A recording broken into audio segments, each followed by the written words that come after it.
اللهم صل على محمد وآل محمد. بسم الله الرحمن الرحيم. رب اشرح لي صدري ويسر لي أمري واحلل عقدة من لساني يفقهوا قولي. إن الله وملائكته يصلون على النبي يا أيها الذين آمنوا صلوا عليه وسلموا تسليما. اللهم صل على محمد وآل محمد. اللہ تعالیٰ کے سب شکر گزار ہیں کہ جس نے ہمیں اشرف المخلوقات میں پیدا کیا اور اس کے بعد ہمیں یہ توفیق دی کہ ہم اس کی عبادت کریں، اور سب سے بڑی نعمت اہل بیت کی محبت اور مودت ہمارے دلوں میں جاگزی کی. ماہ رجب کی سعادتوں کو سمیٹنے کے بعد ہم ماہ شعبان میں داخل ہو چکے ہیں، اور جس طرح رجب میں نورانی شخصیات کی ولادتیں اور ان کے تذکرے آپ کے دلوں کو منور کر چکے ہوں گے، اسی طرح ماہ شعبان میں انوار شعبانیہ یعنی شعبان کے نور سے آپ کے ایمان اور ایمان کے پہلوؤں کو تقویت اور تجدید ایمان کی توفیق مل رہی ہوگی. 3 شعبان امام حسین کی ولادت،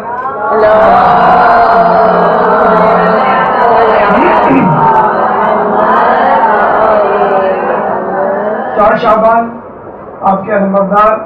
حضرت عباس کی ولادت،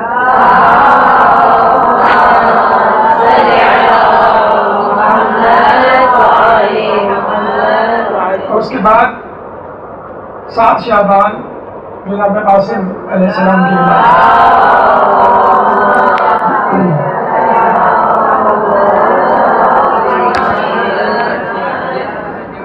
جناب قاسم کی شخصیت کے حوالے سے دیکھا یہ گیا ہے کہ ان پہ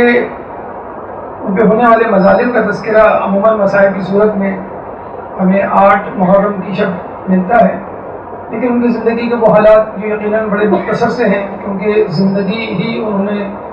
کچھ روایتوں کے مطابق 14 سال کی پائی اور کربلا میں شہید ہوئے. چنانچہ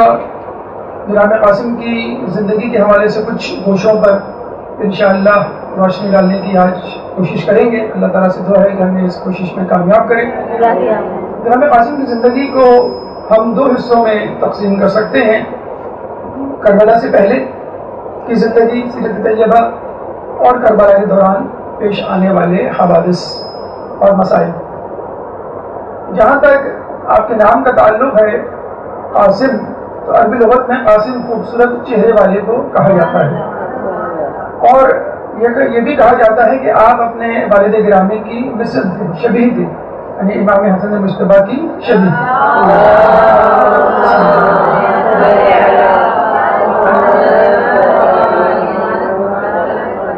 اور یہ بھی ہمیں تاریخ میں ملتا ہے کہ جناب حسن خود سرور کائنات رحمت للعالمین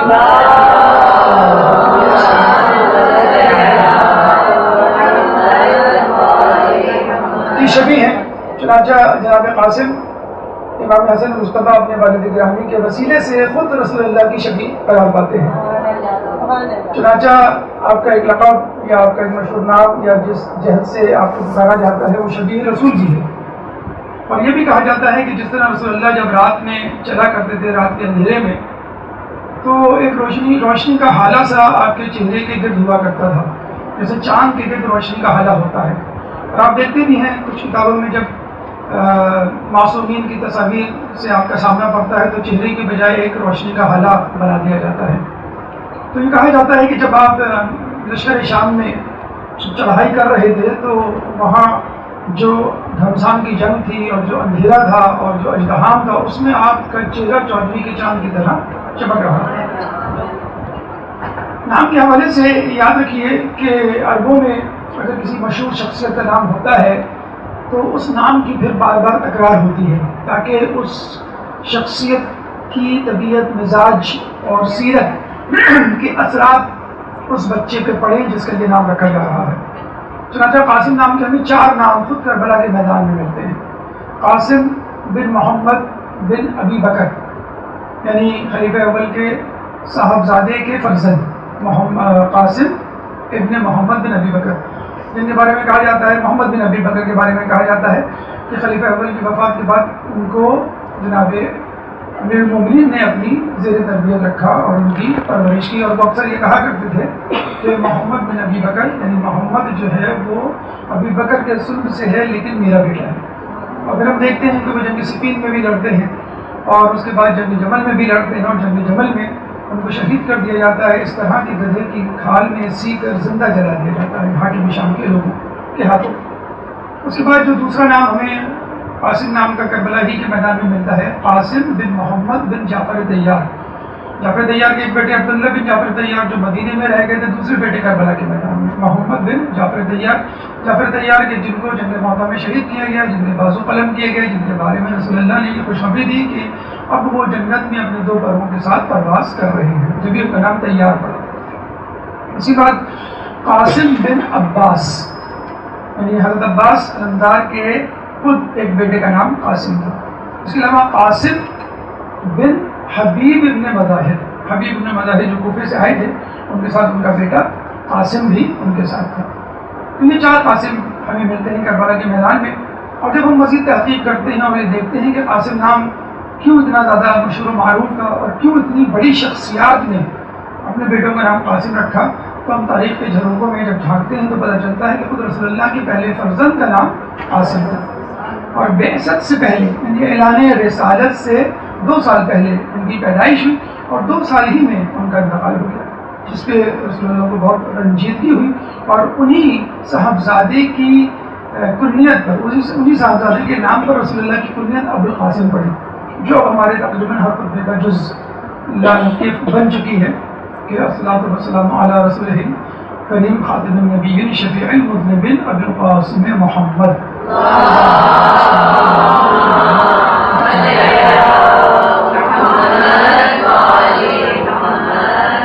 تو رسول کا نام محمد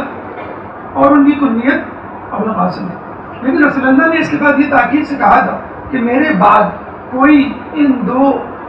ناموں کو جمع نہ کرے، یعنی میرے نام محمد کو اور میری کنیت ابو القاسم کو. لیکن 2 جگہوں پر 2 شخصیات کے جو نے استثناء دیا تھا، یعنی امیر المومنین کی اولاد جس میں ہمیں ملتا ہے محمد حنفیہ کا نام محمد تھا اور ان کی کنیت ابو القاسم تھا. اور دوسرا استثناء خدا بند قدوس کی زمین پر آخری حجت امام مہدی علیہ السلام،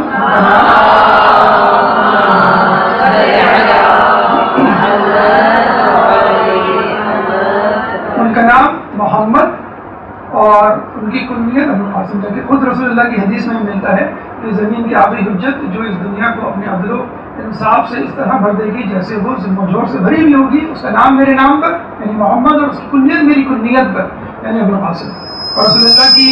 یہ حدیث بھی صادق آ جاتی ہے، عبداللہ محمد و اوسطنا محمد و آخرنا محمد و کلنا محمد. تو یہ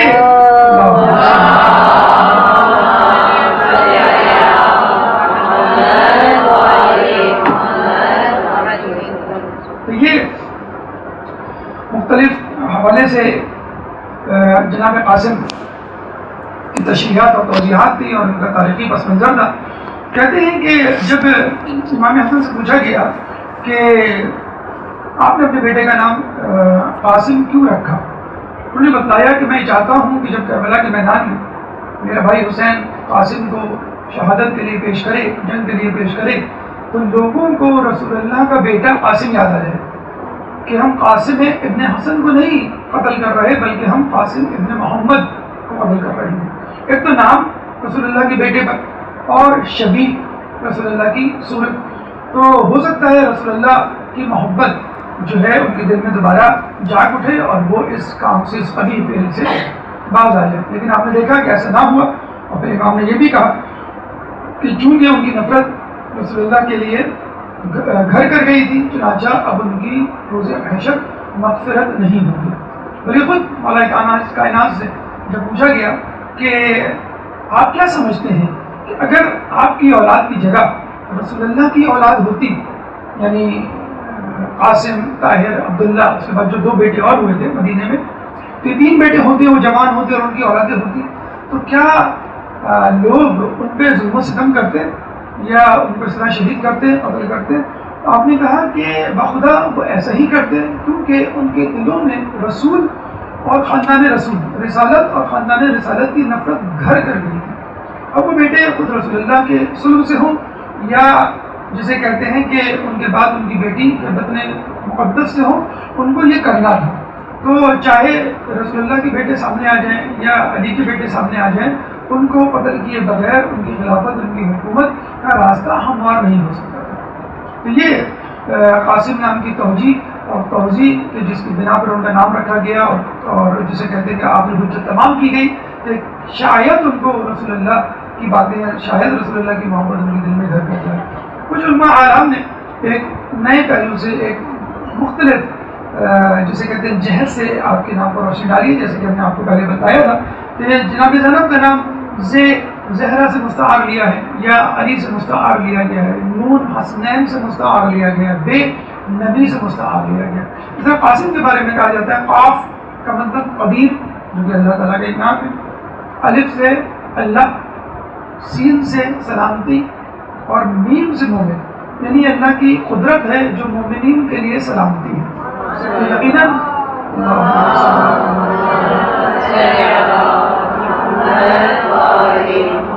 چنانچہ آپ کی شخصیت، آپ کا نام، آپ کا کردار یقیناً مومنین کے لیے ایک رحمت تھا، ایک برکت تھا، اور رسول اللہ کی یاد ہم وقت ان کے ساتھ کہا کرتے تھے۔ امام قاسم کی والدہ کی طرف چلتے ہیں، جیسے کہ آپ نے تاریخ میں پڑھا ہوگا، ام فروا کا نام، ان کا چرچا اور ان کا تقدس اور ان کی شخصیت آپ کے ذہن میں ہوگی۔ جناب ام فروا کنیت ہے اور ان کا اصل نام سلمہ تھا، سلمہ بنت عمرو القیس۔ ایک نام ہمیں نجمہ بھی ملتا ہے اور کچھ لوگوں کا خیال ہے کہ یہ ام الولد یعنی کنیز تھی، حالانکہ ایسا نہیں ہے، نام مشہور ان کا سلمہ ہی ہے۔ اور ایک اور نام ملتا ہے رملہ، بالا جو مشہور ترین نام ہے وہ سلمہ بنت عمرو القیس۔ عمرو القیس کے بارے میں یاد رکھیے کہ یہ خود عرب کا ایک بہت مشہور شاعر گزرا ہے، جس کے بارے میں جب مولا سے پوچھا گیا کہ عرب کا بہترین شاعر کون ہے، تو مولا نے کہا گمراہ ترین شاعر عمرو القیس، یعنی شاعر تو تھا وہ لاجواب بہترین، لیکن گمراہ تھا، جاہلیت کے اندھیرے میں پڑا ہوا تھا اور ایمان نہیں لایا تھا۔ بہرحال یہ عمرو القیس ہیں جو یمن سے تعلق رکھتے تھے، ام فروا کے والد، اور وہ عمرو القیس تھا جو کہ مشرک تھا اور جاہلیت کے زمانے میں ہی مر گیا تھا اور شاعر تھا بہت بڑا۔ جناب عمرو القیس جو کہ والد تھے جناب ام فروا کے، یمن میں رہا کرتے تھے۔ ایک دفعہ مولا علی یمن گئے اور عمرو القیس نے آپ سے ملاقات کی تو وہ ان کا گرویدہ ہوتے رہ گیا اور ایمان لے آیا۔ اور یہ بھی ملتا ہے کہ ان کی محبت میں وہ یمن چھوڑ کر مدینے آ گیا کہ مجھے اب مدینے ہی میں رہنا ہے، اور اپنی دونوں بیٹیوں کو سلمہ اور سلامہ، سلمہ بڑی بیٹی یعنی ام فروا اور چھوٹی بیٹی سلامہ جن کو ام رباط کہا جاتا ہے، دونوں بیٹیوں کو لے کر مدینے میں آ گیا اور یہ کہنے لگا کہ اپنی بیٹیوں کی شادی شریف ترین شخص سے ہوتی ہے، اپنے کو شریف ترین شخص جو ہے تلاش کرنے دیتا۔ تو وہ دیکھتا تھا کہ مولا علی جس گلی سے گزرتے تھے تو لوگ کہا کرتے تھے ما اشرفہ حاضر الفتح، کہ کون اس مرد سے زیادہ بہترین شریف ہو سکتا ہے۔ تو اس نے مولا علی سے ایک دن اپنی خواہش کا اظہار کیا کہ میں اپنی بیٹی کی شادی اس شہر کے مدینے کے علاقے کے بہترین اور افضل ترین اور شریف ترین شخص سے کرنا چاہتا ہوں اور مجھے لوگوں میں آپ ہی ملے۔ تو آپ نے اس کی درخواست کو اس طرح قبول کیا کہ اپنی بڑے بیٹے امام حسن علیہ السلام کی شادی جو ہے وہ ام فروا سے اسی دن کر دی۔ ام فروا چھوٹی تھی، ان کے بڑے ہونے کے بعد ان کی شادی امام حسین علیہ السلام سے ہوئی۔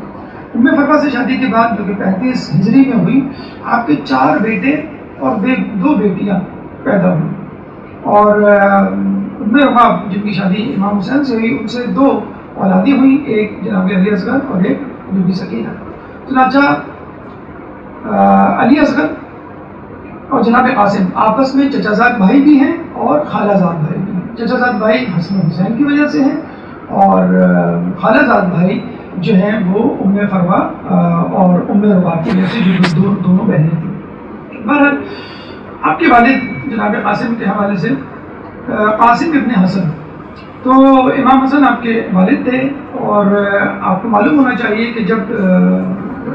حضرت علی کی شہادت ہوئی ہے تو خلافت امام حسن علیہ السلام کے ہاتھ میں آئی، اور امام حسن علیہ السلام کے بارے میں آپ کو معلوم ہوا کہ ٹھیک ہے کربلا اپنی جگہ درست ہے اور سب سے زیادہ مسائل ہمیں کربلا میں ملتے ہیں، لیکن امام حسن نے اپنی تمام تر کوششوں کے باوجود مسلمانوں کو بچایا، حالانکہ مسلمانوں نے یا ان کے نیچے ان کے چاہنے والوں نے جو بظاہر چاہنے والے تھے کوئی دقیقہ فروگزاشت نہیں کیا تھا آپ کو نقصان پہنچانے میں، یعنی وہ کہا کرتے تھے کہ آپ جو ہے حاکم شام سے لڑائی کریں اور ہم آپ کا ساتھ دیں گے، اور جب وہ لے کے چلے تو پتہ چلا کہ آہستہ آہستہ لوگ جو ہے وہ ٹوٹنے لگے، کیونکہ حاکم شام نے ان کو خریدنا شروع کیا، لوگ اپنے خیموں میں سوتے تھے، جب رات کو سونے کے بعد صبح فجر میں جاگتے تھے تو خلیفہ وقت یعنی حاکم شام کی طرف سے اشرفیوں کی تھیلی ان کے خیمے کے اوپر لٹک رہی ہوتی تھی، تو وہ اس تھیلی کو دیکھ کر اس میں موجود رقعے میں لکھی ہوئی تحریر کی وجہ سے حاکم شام سے جا ملا کرتے تھے، تو روزانہ جو ہے ان کی جو فوج ہے ان کی سپاہیوں کی تعداد میں کمی ہوتی رہی، اور وہ انجام بھاگ چکے تھے کہ میرے پاس بہت کم لوگ رہ گئے، اور جو لوگ ہیں ان کا بھی مجھے نہیں معلوم کہ جب میں حاکم شام سے لڑنے جاؤں تو یہ بھی میرا ساتھ چھوڑ جائے، اور جو گنے چنے لوگ بنی ہاشم کے یا بہت ہی زیادہ پکے مومنین اگر میرے ساتھ رہ بھی گئے تو یہ نہ ہو کہ ان کی بھی گردن زدنی ہو جائے اور اسلام یا مومنین جو ہے وہ بالکل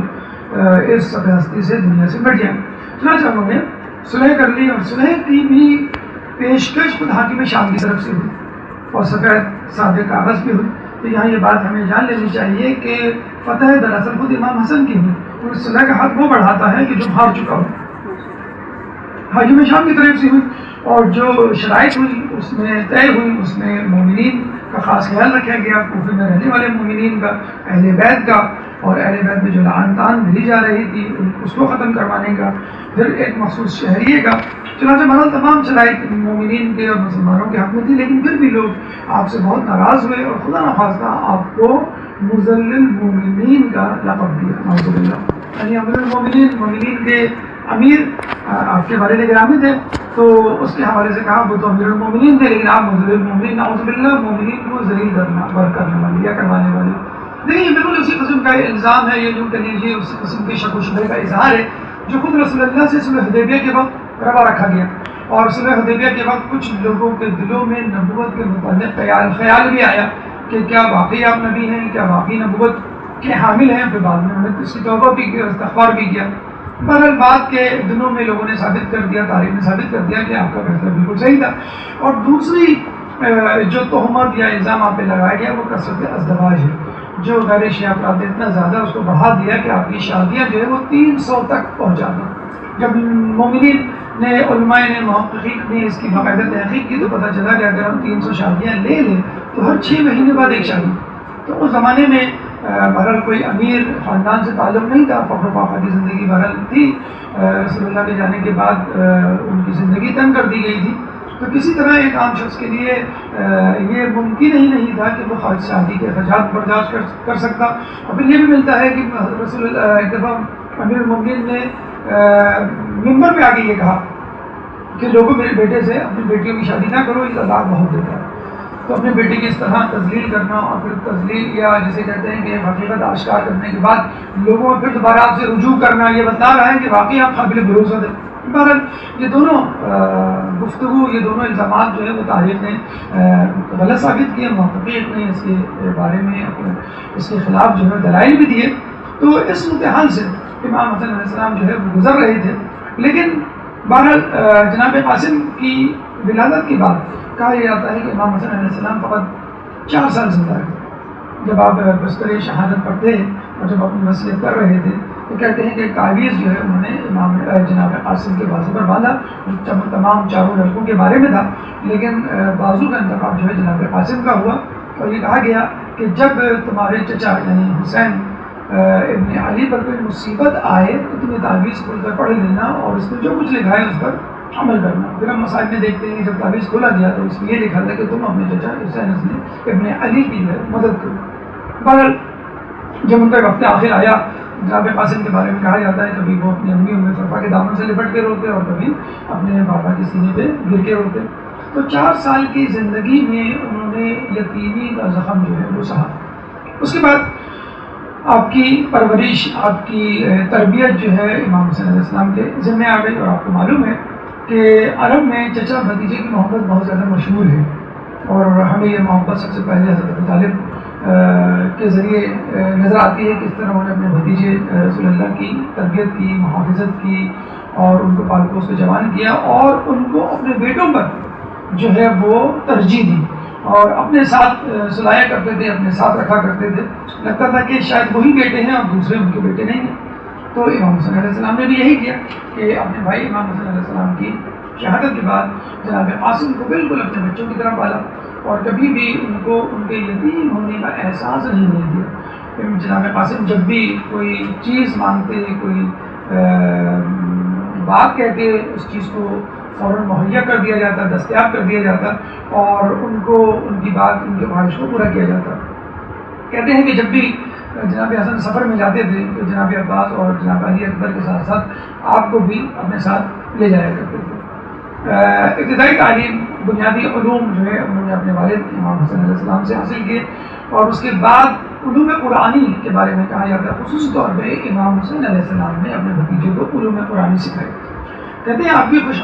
الحانی اتنی زیادہ مشہور و معروف تھی کہ جب آپ مدینے کی مسجد میں قرآن پڑھا کرتے تھے تو لوگوں کو لہنے داودی یاد آ جایا کرتی تھی، اور آپ کے گرد وہ حلقہ بنا کے بیٹھ جایا کرتے تھے. جیسے داؤد علیہ السلام کے بارے میں ملتا ہے کہ پرندے تک ان کی قرت سننے کے لیے ان کے گرد جمع ہو جاتے تھے. تو جناب قاسم کی آواز، خوشبانی اور قرت کو سننے کے لیے مدینے کا ایک ہجوم آپ کے آس پاس آ جاتا تھا. جناب علی کے خطبات، تفردات، مکتوبات ان کو مکمل طور پہ حفظ تھے. یہ نہج البلاغہ تو ابھی ہمارے پاس پہنچی ہے، اور یہ بھی سلیکٹڈ یا سلیکٹو جو ہے وہ انتخاب ہے جناب امیر المومنین کے مخصوص اور منتخب کلام کا، لیکن ان کو تقریباً تمام کلام یاد ہے. کہتے ہیں بیوی زہرا کا جو خطبہ فتح ہمیں ملتا ہے، جو جناب زینب نے خود اپنے کانوں سے سنا تھا، اور وہ کہتی ہیں کہ میں نے وہ خطبہ وہیں پر ازبر کر لیا تھا. مرل بیوی زینب کی شخصیت تو بہت زیادہ بلند و بالا ہے کسی بھی شخصیت سے معصومین کے بعد، 4 معصومین کے بعد. لیکن جناب قاسم نے اتنی سی عمر میں جو ہے وہ جناب بی بی سیدہ کا فتح جو ہے وہ مکمل طور پہ حفظ کر لیا تھا. اس کے بعد علوم قرآنی کے حوالے سے ملتا ہے کہ ان کو بہت زیادہ دسترستی، بہت زیادہ جو ہے وہ مہارت حاصل تھی. دیکھیے یہ وہ علوم تھے جو کہ جناب قاسم نے اور اہل بیت کے خانوادے نے اور ان کے بچوں نے اپنے بڑوں سے حاصل کی. یہ ہمارے لیے ایک بہت بڑا پیغام ہے آج کل کے دور میں، جس طرح ہم دیکھتے ہیں کہ تعلیم کے اخراجات مسلسل بڑھتے جا رہے ہیں، لیکن اس کے ساتھ ساتھ ہم دیکھتے ہیں کہ اسکولوں سے شکوہ شکایت بھی بڑھتی جا رہی ہے، اور لوگ اپنے بچوں سے اتنے متنفر ہو گئے ہیں کہ اپنے پاس یا گھر میں رکھنے کے لیے کچھ دیر بھی گوارا نہیں کرتے. مطلب وہ یہ چاہتے ہیں اسکول آئیں، اسکول کے بعد جو ہے وہ ٹیوشن پڑھنے چلے جائیں، اس کے بعد قرآن پڑھیں اور بس وہ جو ہے وہ سو جائیں. جب ان کی چھٹیاں آتی ہیں تو وہ سمر کیمپ تلاش کی جاتے ہیں، اور ونٹر ویکیشن میں بھی کہیں ان کو انگیج کر دیا جاتا ہے. تو یہ تعلیمات اہل بیت سے سیکھیے کہ جتنے علوم کم از کم، ہمیں نہیں کہہ رہے کہ ان کو PhD یا MA اور ماسٹرز کے کورس آپ پڑھائیں، لیکن جتنی تعلیم آپ کے پاس ہے،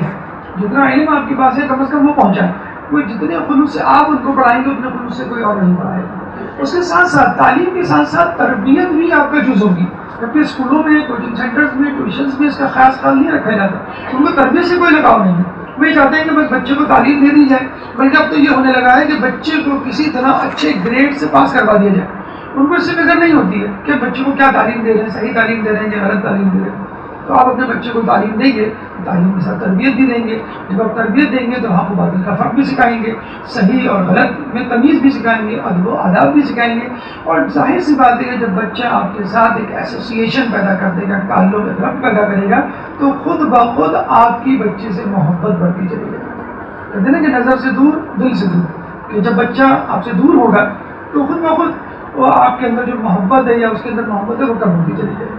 تو بچے کو خود پڑھانے کا طریقہ اور بچپن سے پڑھانے کا طریقہ، اور جب تک آپ نے سکت اور آپ کی قابلیت اس کے اندر ٹرانسفر نہیں ہو جاتی اس وقت تک پڑھانے کا طریقہ جو ہے وہ اہل بیت سے آپ کو اور ہم کو سیکھنا چاہیے. درود پڑھ دیں محمد علیہ.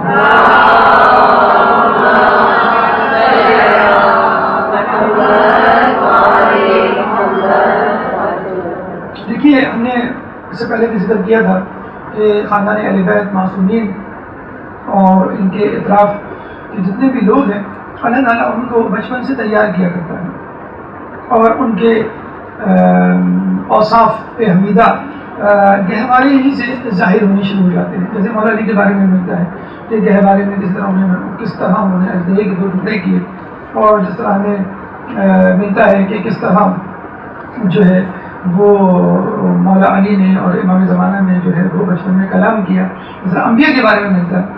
تو یوں سمجھ لیجیے کہ اہل بیت کے گھرانے کے ہر فرد کو بچپن ہی سے سکھا دیا گیا تھا کہ تم جو ہے کس خاندان سے تعلق رکھتے ہو اور تمہیں کیا کرنا ہے، اور جو آگے چل کے جو کام کرنا ہوتا تھا اس کے بارے میں بھی پہلے سے آگاہی دے دی جاتی تھی. جیسے ہمیں ایک واقعہ ملتا ہے کہ آپ کی ولادت کے 5 مہینے بعد محرم تھا، تو ایک دن ام فروا گھبرائی ہوئی امام حسین علیہ السلام کے پاس آئی اور کہنے لگی کہ آپ کے بچے نے جو ہے وہ صبح سے دودھ نہیں پیا. انہوں نے کہا کہ گھبرانے کی بات نہیں ہے، آج جو ہے وہ عاشور کا دن ہے. اور پھر انہیں امام حسن کے پاس، تو امام حسن نے کہا کہ آج کے دن جو ہے عاشور کا دن ہے، اور یہ جو ہے میرے بھائی حسین کے ساتھ جو ہے وہ شہید ہوگا اور محرم کا مہینہ ہوگا اور 3 دن کے بھوکے پیاسے ہوں گے. تو جناب ام فروا جو ہے یہ سن کر بڑی پریشان ہو جاتی ہیں. تو وہ کہتے ہیں کہ تم گھبراؤ مت، حسین یعنی میرے بھائی کا 6 ماہا علی اصغر بھی اس معرکے میں ہوگا، اور وہ بھی 3 دن کا بھوکا پیاسا ہوگا، وہ بھی جو ہے 3 کھائے گا اور اس معرکے میں شہید ہوگا. تو ام فروا جو ہے وہ یہ سن کر ان کو صبر آ جاتا ہے کہ اگر میرا بیٹا شہید ہوگا تو یہ جو ہے علی اصغر بھی شہید ہوگا. پھر باقاعدہ امام حسن جو ہے وہ تاکید کرتے ہیں کہ تم میرے بھائی پر، میں تو نہیں ہوں گا لیکن تم میرے بھائی پہ اپنے بیٹے کو قربان کرتے ہیں. اچھا اب دیکھیے قدرت جو ہے خانوادہ رسالت کو، خانوادہ اہل بیت کو کس طرح تیار کرتی ہے اپنے آنے والے دور کے لیے جو کام ان کو کرنا ہوتا ہے. بی بی زینب کے بارے میں بھی آپ نے سنا، جناب قاسم کے بارے میں بھی. خود رسول اللہ نے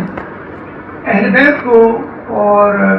امام کے گھر والوں کو یہ درس اپنی زندگی میں دینا شروع کر دیا. نہ صرف اپنے گھر والوں کو بلکہ اصحاب کو بھی یہ بتانا شروع کر دیا تھا کہ میرے بعد کیا کیا مسائل میرے اہل بیت پر جو ہے وہ ڈھائے جائیں گے. تو کہتے ہیں کہ عاشور کے دن رسول اللہ کے بارے میں کتاب بہقی میں جو ہے یہ روایت موجود ہے کہ رسول اللہ اصحاب کی عورتوں کو اپنے گھر میں بلاتے تھے، اور جو ان کے شیخ خوار بچے تھے ان کے لیے تاکید کیا کرتے تھے کہ تم صبح سے لے کے شام تک ان کو دودھ نہیں پلانا. اور پھر تذکرہ کیا کرتے تھے کہ کربلا کے میدان میں عاشور کے دن جو ہے میرے خاندان حسین کے اور حسین کے بیٹے اور ان کے عزیز و قارب جو ہیں اہل بیت کے چاہنے والے جو ہے 3 دن کے بھوکے پیاسے جو ہے وہ مارے جائیں گے. پھر ہم دیکھتے ہیں کہ جناب قاسم کو جو ہے خواب میں بتلا دیا جاتا ہے، امام حسین کو خواب میں بتلا دیا جاتا ہے، جناب زینب کو خواب میں بتلا دیا جاتا ہے کہ تمہارے ساتھ جو ہے وہ کیا ہونے والا ہے. ایک خواب آپ نے بی بی زینب کا سنا تھا کہ کس طرح انہوں نے دیکھا کہ وہ گھر میں کھڑی ہوئی ہے اور ایک دم سے آندھی آتی ہے، تیز ہوا چلتی ہے اور درخت کو پکڑتی ہے، وہ درخت اکھڑ جاتا ہے جنت الفردوس میں، اور وہاں پہ ایک بہت بڑا خوبصورت پھولوں سے لگا ہوا درخت ہے،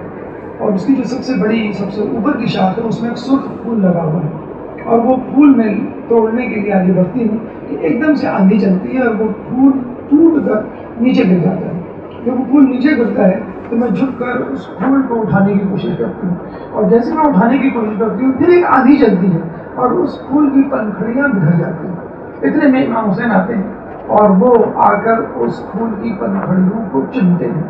اور ایک ایک پتی کو چنتے جاتے ہیں اور روتے چلے جاتے ہیں. جب ام فروا کی آنکھ کھلی تو دیکھا جناب قاسم سامنے ہی لیٹے ہوئے ہیں، اور اس پھول کی جو رنگت تھی وہی سرخی جو ہے جناب قاسم کے چہرے پر تھی. گھبرائی ہوئی جناب زینب کے پاس جاتی ہیں اور کہتی ہیں کہ میں نے جو ہے یہ خواب دیکھا ہے. تو بی بی زینب یہ خواب جا کر جناب حسین کو سناتی ہیں. تو کہتی ہیں کہ تم بھابھی ام فروا سے کہو کہ وہ صبر کرے، کیونکہ جو آنے والا وقت ہے وہ اس کی نشاندہی کر رہا ہے کہ یہ کربلا کا واقعہ پیش آئے گا. بلکہ انہوں نے سورہ احقاف کی آیت نمبر 35 کا جو ہے وہ کی تلاوت بھی کی، فَاصْبِرْ مَا صَبَرَ اولو الامر من الرسل. کہ تم صبر کرو کہ جس طرح اولو العزم من الرسل کہ اولو العزم پیغمبروں نے صبر کیا. تو جناب ام فرما کو بھی کہا گیا کہ تمہیں جو ہے اسی طرح صبر کرنا ہے کہ جس طرح تم سے پہلے لوگوں نے صبر کیا. پھر ہم دیکھتے ہیں لوگ اکثر ایک یوں کہہ لیجیے اشکال ظاہر کرتے ہیں، شکوہ کرتے ہیں کہ بھئی اہل بیت کے لوگ جو ہیں وہ بچپن سے منتخب شدہ ہیں اور ان کو بچپن سے ہی بتلا دیا گیا ہے، خوابوں میں زیارت ہے اور الہامی طاقت ان کے ساتھ ہے، تو جو بھی پیدا ہوتا اہل بیت کی طرح ہوتا. لیکن ہم دیکھتے ہیں یہ سب تو چلے ایک لاشعور کی منزل ہے، خواب جو ہے ایک لاشعوری کیفیت ہے جس میں بتلا دیا گیا، یا بچپن میں جو معجزہ ہے دیکھیں ایک الہی طاقت تھی، قوت تھی جو ان کے ساتھ تھی. لیکن شعور کی منزل پہ داخل ہونے کے بعد بھی انہوں نے خدا کی اطاعت اور بندوں کی خدمت سے منہ نہیں موڑا، بلکہ یہ تو وہ لوگ ہیں کہ انہوں نے اپنوں کی بھی خدمت کی، غیروں کی بھی خدمت کی، دوستوں کی بھی خدمت کی، دشمنوں کی بھی خدمت کی، حتیٰ کہ انسانوں کے علاوہ جانوروں کی بھی خدمت کی. آپ کے بچپن میں ایک بڑا اچھا واقعہ ہمیں ملتا ہے اور یہ واقعہ درس دیتا ہے کہ کس طرح انسان کو ایک درد مند دل اپنے سینے میں رکھنا چاہیے. گرمیوں کے دن ہیں، لو چلنے کے دن ہیں. اس سے پہلے بھی کراچی میں ایک وبا ایک جو ہے وہ چلی تھی، ہیٹ ویو، کہ جس میں جو ہے وہ ہزاروں افراد جو ہے وہ مر گئے تھے. اور ابھی بھی یہی کہا جاتا ہے کہ آپ کو ہوشیار رہنے کی ضرورت ہے، بلکہ ایک ویڈیو کلپ یا ایک میسیج سرکولیٹ ہوتا ہے اکثر گرمیوں میں کہ آپ جو ہے لوگوں کو پانی پلانے کے ساتھ ساتھ پرندوں کے پانی پلانے کا بھی انتظام کریں کہ بیچارے وہ اڑ رہے ہوتے ہیں اور ڈھونڈ رہے ہوتے ہیں ہمیں پانی جو ہے وہ کہاں ملے گا. تو جب جہاں پانی مل جاتا ہے وہ پانی پی لیتے ہیں، اگر اڑتے اڑتے ان کو پانی نہ ملے تو ہو سکتا ہے شدت پیاس سے وہ بے ہوش ہو جائیں یا مر جائیں. تو اکثر لوگ اس کا اہتمام بھی کرتے ہیں. تو جناب قاسم اپنے بھائیوں کے ساتھ اپنے گھر کے صحن میں مٹی کے پیالے میں پانی کا اہتمام کیا کرتے تھے کہ پرندے آئیں گے اور وہ اس پانی سے جو ہے وہ سیراب ہوا کریں گے. چنانچہ صبح سے وہ پانی رکھ دیا کرتے تھے اور پرندے آتے تھے اور وہ پانی پیتے تھے، پانی پی کے اڑ جایا کرتے تھے. 28 رجب کو جب قافلہ حسینی مدینے سے چلا ہے تو جناب قاسم کو اور ان کے بھائیوں کو فکر ہونی چاہیے تھی اپنے خاندان کے افراد کی جو چھٹ گئے ہیں، اور فکر ہونی چاہیے تھی مدینے کی گلیوں کی، اپنے دوست احباب کی جو مدینے میں رہ گئے. لیکن ان کو فکر ہوئی تو ان پرندوں کی فکر ہوئی کہ جو پانی پینے سے اب محروم ہو جائیں گے، کیونکہ اب جناب قاسم اور یہ تمام لوگ جا رہے ہیں. تو وہ محمد حنفیہ کے پاس ہیں. دیکھیں یہ جو ہم کہتے ہیں نا کہ انسانیت اور ایسی محبت جو فقط اپنے رشتہ داروں سے نہ ہو اور جس میں کوئی ذاتی مفاد نہ ہو، یہ پرخلوص ترین محبت ہوتی ہے. اور بڑے افسوس کے ساتھ کہنا پڑتا ہے کہ اہل بیت تو ہمیں یہ تعلیم دیتے ہوئے نظر آتے ہیں، لیکن خود اہل بیت کے ماننے والے یا مسلمان عمومی طور پہ اس انسانیت سے دور ہوتے ہوئے نظر آتے ہیں. ایک چھوٹی سی آفت، ایک چھوٹی سی مصیبت آ جائے تو ہم دیکھتے ہیں کہ لوگ جو ہے اپنی فکر زیادہ کرتے ہیں، دوسروں کی فکر کم کرتے ہیں. ابھی میں پڑھ رہا تھا کہ کینیڈا میں ایک جگہ ایڈمنٹن کے مقام پر جنگل میں، قریبی جنگل میں آگ لگی تو گھروں کو خالی کرایا گیا. جب گھروں کو خالی کرایا گیا تو ایک شخص اپنا گھر خالی کرنے کے لیے تیاری نہیں ہوتا تھا. اس میں بڑی من سماجت کی گئی. اس نے کہا کہ نہیں، میں نے تو مچھلیاں پالی ہوئی ہیں، جب میں چلا جاؤں گا تو ان مچھلیوں کو کھانا کون دے گا، یہ مچھلیاں مر جائیں گی. تو کہتے ہیں باقاعدہ پولیس والے نے اس کی جو ہے ذمہ داری قبول کی کہ آپ جائیں اور میں آپ کو اپڈیٹ دیتا رہوں گا، میں خود اپنے ہاتھوں سے ان مچھلیوں کو کھانا کھلاؤں گا. اور وہ چلا گیا اور وہ تقریباً جو ہے وہ 2 مہینے تک جو ہے وہ ان کو کھانا کھلاتا رہا. جب وہ واپس آئے تو وہ ان کو مچھلیاں زندہ سلامت ملی. تو اس کو ہم کہتے ہیں انسانیت. اصل میں یہ انسانیت کینیڈا امریکہ کے رہنے والوں کے اندر کی انسانیت اور محبت نہیں ہے، یہ ان کا درس نہیں ہے. یہ درس تو ہمیں اہل بیت نے بہت پہلے دے دیا تھا. تو اسلام اور مسلمانوں کی خدمت بہت دور کی بات، وہ تو انسانوں سے ہٹ کر جانوروں کی خدمت کے لیے ہر وقت تیار رہتے تھے. اور یہ ہمیں ملتا ہے کہ جب ہر آیا تھا اور اپنے لشکر کے ساتھ اس نے برملا کہا تھا کہ میں آپ کا دشمن بن کر آیا ہوں لیکن میں اس وقت پیاسا ہوں، باقی باتیں بعد میں ہوں گی، اس وقت مجھے پانی چاہیے. انہوں نے حضرت عباس کو حکم دیا کہ اس کے لشکر کو پانی پلاؤ. انہوں نے جناب ہر کو نہیں، صرف ہر کو نہیں، ہر کے لشکریوں کو، ہر کے گھوڑوں کو اپنے ہاتھوں سے، اپنے ہاتھوں میں پیالے لے کر پانی پلایا، 4 5 مرتبہ پانی پلایا جب تک ان کے پیٹ سیر نہیں ہو گئے. انہیں اپنے منہ کو جو ہے، اپنے چہروں کو پانی سے نہیں پھیر لیا. تو یہ وہ لوگ ہیں جب جنگ صفین میں مولا قبضہ کرتے ہیں اور پانی پیتے ہیں، اپنے لشکریوں کو پلاتے ہیں، تو اسی وقت دشمن کی فوج بھی آ جاتی ہے تو مولا کے کچھ ساتھی جو ہے وہ ان کو روک دیتے ہیں تو مولا ان کو منع کرتے ہیں یعنی پانی دونوں افراد پیتے. اور یہ ہوا کرتا تھا کبھی حاکم شام کا لشکر قبضہ کرتا تھا, کبھی مولا علی کا. جب حاکم شام کا لشکر قبضہ کیا کرتا تھا تو وہ لوگوں کو یعنی دشمنوں کو پانی پینے سے روک دیا کرتا تھا. لیکن جب مولا علی کا لشکر پانی پہ قبضہ کرتا تھا تو وہ دونوں کو پانی پلایا کرتا تھا. بہرحال یہ انسانیت ہمیں اہل بیت کے گھر سے ملتی ہے, اور دنیا میں اگر کوئی کسی قسم کی انسانیت ہو بھی رہی ہے تو اس کا درس دراصل اہل بیت نے دیا ہوگا, جس کو ہم مسلمانوں نے تو بلا دیا ہے اور دوسروں نے اپنا لیا ہے. چنانچہ بہرحال جناب قاسم اپنے بھائیوں کے ساتھ محمد حنفیہ کے پاس جاتے ہیں, کیونکہ وہ کربلا نہیں گئے تھے, ان کو مدینے میں رہنا تھا. ان کے پاس جا کے کہتے ہیں کہ ہم جا رہے ہیں اور ہمیں فکر ہے ان پرندوں کی جو کل دوبارہ آئیں گے اور جو روزانہ آتے ہیں ہمارے گھر میں, ہمارے صحن میں جو پیالہ ہے اس میں جو موجود پانی ہے اس کو پینے کے لیے ہمیں فکر ہے کہ ان کو پانی کون دے. تو محمد حنفیہ نے کہا کہ یہ ذمہ داری میں قبول کرتا ہوں, تمہارے جانے کے بعد روزانہ پانی ان کو میں پلاؤں گا. اور کہتے ہیں 29 رجب ہی کو دوسرے ہی دن پہنچ گئے اور پیالے میں جو ہے مٹی کے پیالے میں جو ہے پانی ڈالا, ان پرندوں کا انتظار کرتے رہے. لیکن انتظار کرتے کرتے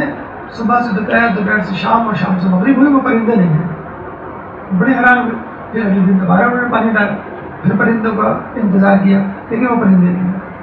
کہتے ہیں کہ ان پرندوں کو 28 رجب کے بعد مدینے میں کسی نے نہیں دیکھا. اگر دیکھا تو عصر عاشور دیکھا کہ جب امام حسین کو شہید کیا گیا, ان کا لاشا جو ہے خون میں لت پت پڑا ہوا تھا, تو کچھ سفید پرندے اور ان کا غول امام حسین علیہ السلام کے لاشے پر آیا اور اپنے پروں کو ان کے خون سے خلط ملط کرنے لگا. اور پھر وہ پرندے اڑ کر مختلف سمتوں میں چلے گئے. کہاں چلے گئے نہیں معلوم. ہاں ایک شخص نے قبر رسول میں پر ان پرندوں میں سے ایک پرندے کو دیکھا تھا, شاید وہ شہادت حسین کی خبر سنانے رسول اللہ کو گیا تھا. اللہ اللہ یا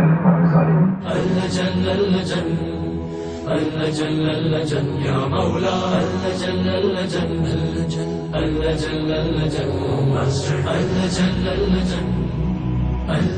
یا صاحب الزمان